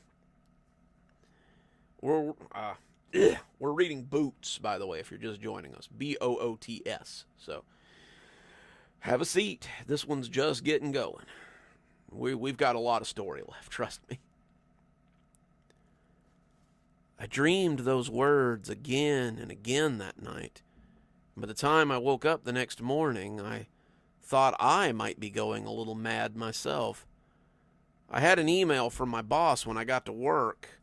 He thanked me for the transmission the night before, but reminded me that I was to transfer such messages right away. He said there were 10 seconds on the phone call that couldn't be accounted for, and wanted a report of what I had heard before I transferred the call. Again, I would like to remind you that all transmissions from that particular dimension are to be sent directly upstairs in the future. Your continued assistance in this matter is appreciated. Well, didn't I just feel chastised, but I tried not to let it bring me down. I got back to work, sending messages into the void and never getting an answer. I tried not to think about it, but it was hard not to remember the way that message had sounded.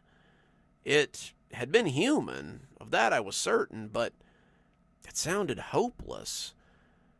Well, hopeless was the best I could come up with, at least. The voice sounded beaten down and devoid of any real emotion at all, and I wondered what kind of conditions could breed a voice like that. Also, who would have called us to leave a cryptic message? It was a mystery, to be sure, and the more I thought about it, the more curious I became. After that first call, I received a call a night from the strange poem reader. I always sent them up immediately after that, but it was hard not to hear the beginning of that cadence and get a sense of dread all over again. I got curious about the poem, too. I knew I had heard it somewhere, but I couldn't place it. It sounded military in origin, and I'd never been in the military. I only knew a couple of people that had.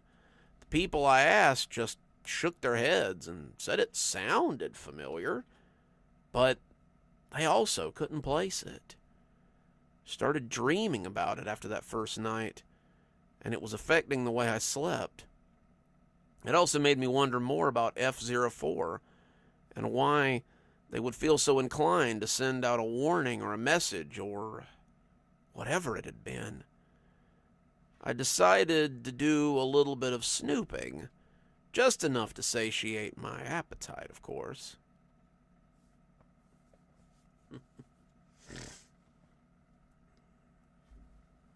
Alternative dimension number station. That could be interesting. Oh, PEG number stations are like, it's not really like, it is military code, but some of them are just civilian owned. It's like they come in on radio broadcasts sometimes, but sometimes they'll call your phone and you'll just get a series of weird numbers. It's kind of cool. Like every now and again, it's really cool. Let's see. My old boss hadn't left. He had just been promoted, so I felt like he might be able to give me some information, if correctly plied. We'll call him Mark for the sake of the story. Mark and I hung out every now and again. We ran in similar circles, after all, so when I invited him out for drinks one evening, it didn't seem that weird. Mark was leading a different department now, and we didn't see as much of each other as we used to. Eventually, the conversation turned towards my discovery. I was glad he had steered it there on his own, because I would have felt bad if I'd done it myself. It would have felt like I was leading him into a trap. It's not every day that you make first contact, he said jokingly. True, I said as I took a sip of Dutch courage, but I'd give a week's pay to know what they've been talking about with the supervisors. I think about it sometimes, the voice of the man on the other end, and I wonder what they're like. My old boss snorted as he took another drink. Well, I can assure you that you're not missing out on much. Oh, have you heard anything? Have they said anything interesting? Mark looked around as if he were worried he might have said too much or he might be under surveillance. And when he continued, he put his face very close to mine, as if he were sharing a secret. Whoever it is on the other side of that machine, they're very interested in us. They don't talk about themselves very much. They're mostly interested in our technology. The things they talk about, he looked around again before going on, some of them are quite astounding. Interested in us? Why would they be interested in us? We're the ones who need help escaping our planet. How much help could we be? Well, I'll tell you, but you have to keep it to yourself. This is pretty hush-hush stuff. I don't think they would like it if they knew that I was talking to you about it. But you're the one that found them, so maybe they'd understand. He looked around conspiratorially, and when he was certain that we weren't being eavesdropped on, he went on. They seem to be interested in our military. Most of their questions have been about the state of our weapons. They want to know what we're capable of and whether we can help them enhance their own technology when it comes to warfare.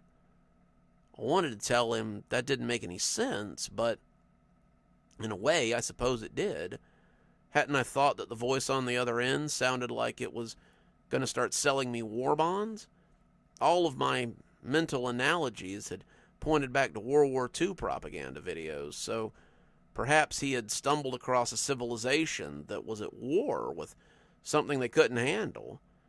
I remembered again that they had called themselves the Eden Coalition and wondered what they could be fighting if everyone had decided to band together. what terrible things could be in store for us if such entities came to our Earth. Have they offered to share anything with us? Oh, yes. They want to show us how to use the device to bring people to other dimensions. That really sent my neck hair up. Really. Absolutely. They want to meet us and see what can be brought across from their world to our world, and vice versa. He didn't bring it up again after that, and I suspected that he realized he had said too much. We talked a little more, but he seemed distant for most of the conversation. The look on his face made me think that he might be contemplating whether he had told me too much information and what his bosses would make of it if they found out. The next day, there was an email about not showing sensitive information to those without clearance, and Mark was never heard from again. Nothing was ever said to me, but the message was received, loud and clear.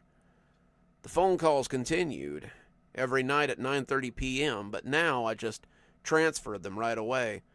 The phrase, "boots, boots, boots," was all I ever caught before I sent it on to the higher-ups. I was starting to go a little crazy myself as the repetition burrowed into my subconscious. I'd find myself repeating it sometimes, over and over again as I worked, but I was always careful not to let anyone hear me. They all... That's not the line. Oh man, I forgot about the Y files.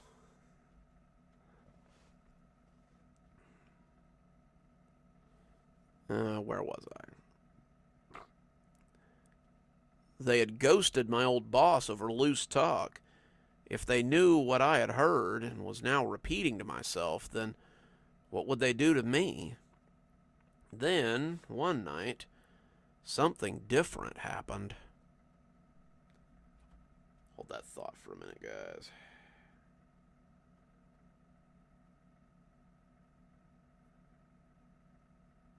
That's the wife.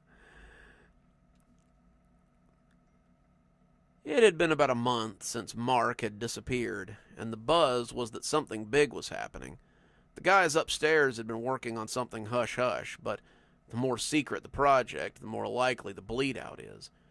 They'd been up to look at the machine I was using to send messages, but they didn't say much. All I had caught was a question that had been shushed quickly. A question about sending living things through the portal. Living things? They couldn't possibly be planning something like that. Could they? That night, same as every other night, the phone for F4 rang. I picked it up, meaning to transfer it, but when the voice didn't immediately start yelling about boots, I stopped. There was a long pause, a sound like a breath being drawn in, and as I started to say hello, I heard a loud banging on the other end as someone began to shout. It was loud, making me pull my ear away from the phone, and then they began to yell out more of the chant. I nearly dropped the phone on the floor in fear. Try to think of something different. Oh, my God, keep me from going lunatic. Boots, boots, boots, boots, moving up and down again. There's no discharge in the... But it cut off abruptly after that. It was cut off after a loud gunshot and a soft thump. It was replaced by a loud static before one of those English, non-English voices said hello on the other end. I was silent, trying not to move or speak, and that seemed to make the voice even angrier. Hello, hello, who is this? Who do you work for? We will find you. No one gets away with spying on Eden. But I hung up on him. I didn't send any more messages after that. Well, hang on. bumped my mic.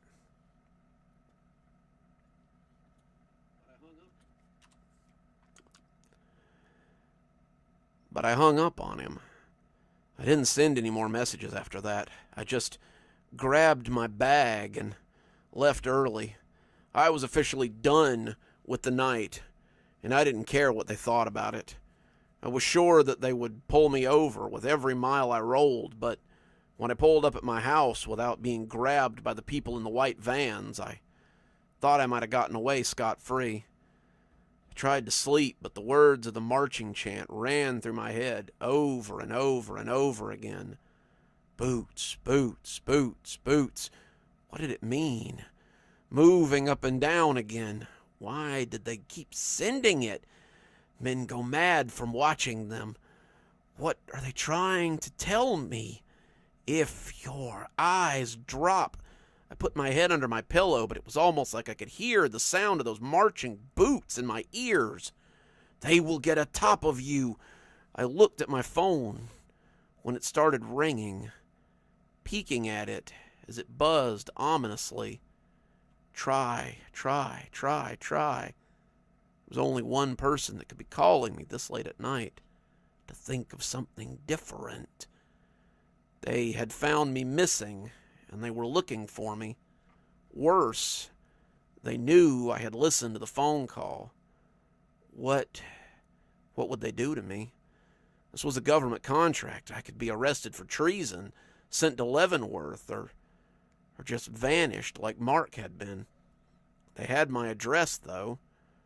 They could come and get me. Oh my God, Keep. I reached for the phone with shaky hands, knowing it wouldn't make any difference whether I picked it up or not. Me from going lunatic. Hello? I wet my lips. Mr. Starn, it's Medici Labs.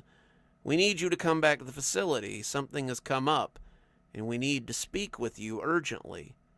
Boots, boots, boots, boots. I shook my head, trying to squash the chant. Very well, let me get dressed, and I'll be on my way. There's a car waiting outside for you. It's a black town car. It'll be parked on the curve. Please hurry, Mr. Starn. Dr. Klein is very interested to speak with you. I hung up the phone, shaking a little as I got dressed. I'm writing this down before they take me. I don't know if I'll ever come back, but I know I can't listen to that voice chant about boots anymore. Whatever's going on in that universe, whatever the Eden Coalition is doing, it isn't good. I pray I come back from this, but I fear I might find out firsthand what those marching boots look like. Perhaps that's where they've been sending the people they disappear. Perhaps I'll find out for myself what it's like in F-04. And that's Boots. For those of you that don't know the poem, Boots is a poem written by the guy that wrote the Jungle Book, one of the Kiplings, and it's meant to give you an idea about British soldiers as they march through Africa, and while they slowly go insane by watching each other's boots go up and down. Like, it's a really dark poem, but it's really good. Oh yeah, Peg, definitely don't get in that car. Oh, let me stretch out my spine a little.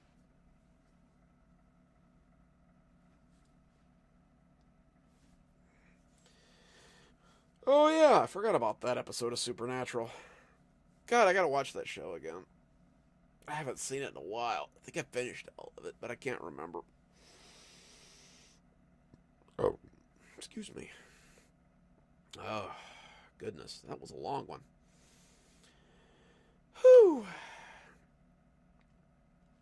I think we're just about done for the evening. But I'll give you guys a few more minutes if you've got any, like, pressing questions or anything. My voice is getting a little scraggy, though, so I think I'm probably going to rest up for tomorrow. Ugh. Probably going to put up a vote tonight for Monday's story. So you guys be sure to vote for what you want to see Monday. It'll be Bright Access or Richard T. Seraph probably. So just think about what you'd like to see. And then I'll probably do a vote for Wednesday's story too. I'd probably do a vote for Friday's story too, but I can tell you flat, one of them's going to be a Grandpa story. So I know which one you guys are going to want anyway. Grandpa stories always win the vote. Oh, but yeah, hope you guys enjoyed the live stream tonight. It was, it's always fun to sit around and read to you guys for a couple hours. Excuse me, should be an early night for me. But yeah, I will hopefully see you guys in the next one in 2 weeks. Once I retire, I'll start doing these more regularly. Like, I'll probably write a bunch of stories, and then when I go to record, I'll do a live or something, so you guys can watch me read them out live, which I think would be fun. Yeah, I hope you guys enjoyed yourself. Well, maybe we'll do a Dr. Winter story instead. Trying to stretch out my grandpa stories so that we don't do them all quickly.